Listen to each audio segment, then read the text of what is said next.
Yahoo! Hello, hello, hello mga masters!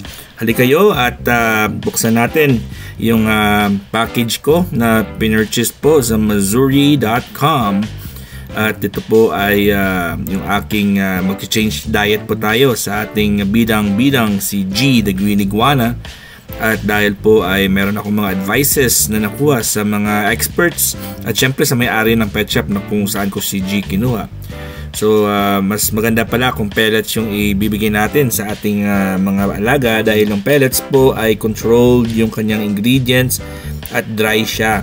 At usually yung nangyayari dyan kung bibigyan mo siya ng fresh vegetables all throughout his life or kung yan yung main na kanyang meal, ay prone siya na magkakaroon po ng basang dumi or kung minsan magkakaroon siya ng stomach upset or digestion problems.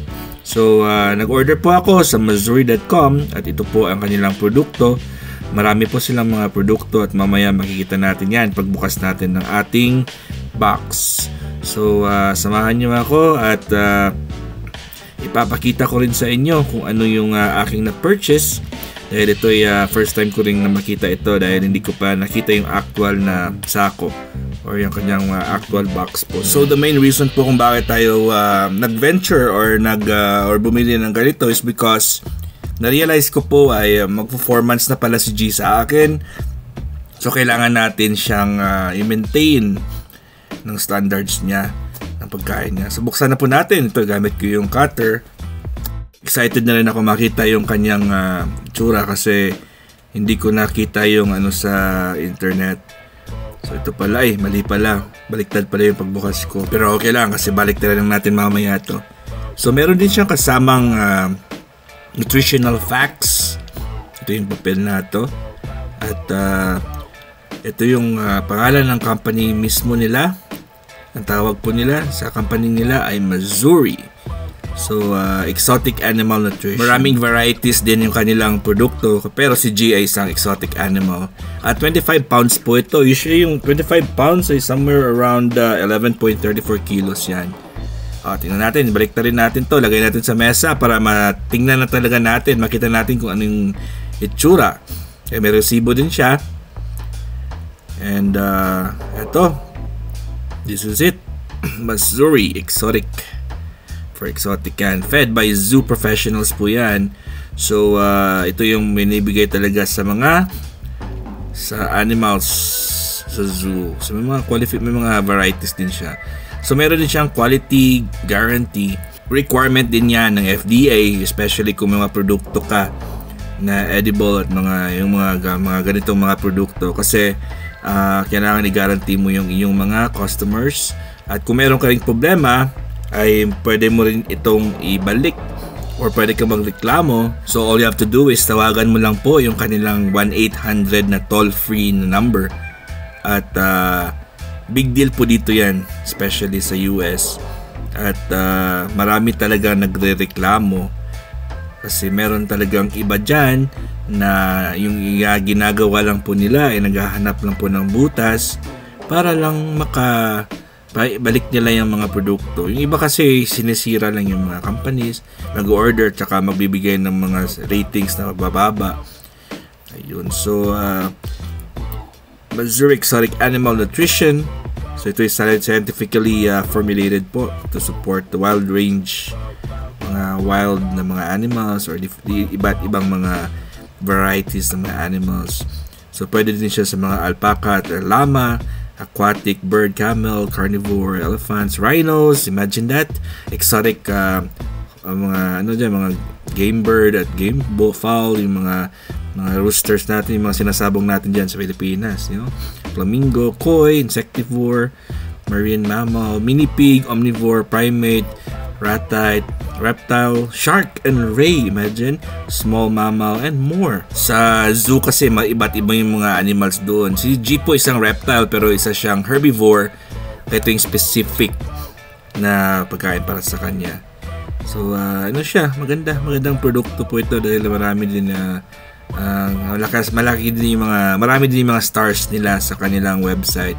So maraming 5 stars doon. So it means that they are tested and proven po. So hindi naman ito re-recommend ng aking kaibigan kung hindi ito yung brand mismo na tested and proven niya. Kasi sabi niya rin sa akin, ito rin yung pinapakain niya sa kanilang mga animals doon. So ito yung resibo natin. So mga 25 to 26 pounds po yung ano niya. Tsaka free shipping po ito. Ito yung nagugustuhan ko po dito sa US. Kasi meron siyang specific na amount.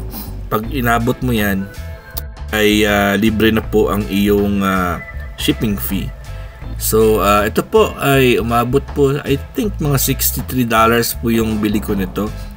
At worth it naman siya kasi yung 25 pounds na worth na to na feeds po. Hindi lang ako sure kasi first time ko to gagamitin, pero I think aabot po ito ng mga 5 to 6 months kay G, which I can save more kasi mas mahal yung mas mahal kasi yung kanyang mga gulay At sa gulay kasi kailangan fresh talaga. At kakagaling ko ng work kasi may promise sila talaga na pag ginagamit ng mga zoo owners yan, mga zoo professionals. So this is it, the time. Nabuksan natin. Tingnan natin kung ano yung makikita natin sa loob.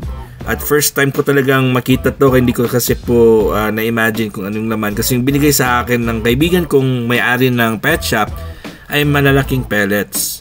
So, tingnan natin kung ano yung laman nito kasi I think ini-expect ko is the same sa produkto na binigay sa akin ng kaibigan ko. At hindi naman kasi nakikita sa website nila, basta yun lang, nakaspecify lang talaga na for exotic animal siya.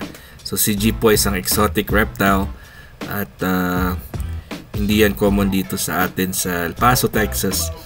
So tingnan natin, buksan natin at lapitan natin. Dalhin ko na yung camera. Ay yun, hala, hindi pala ito yung ine-expect ko. Parang pagkain siya ng koi, yung mga isda, yung mga carp at koi. Ito kasi yung sizes na binibigay ko noon sa aking mga koi back then nung sa Pilipinas pa ako. Yung amoy niya ay parang feeds din po ng rabbit at similar din po sa amoy ng feeds ng mga isda.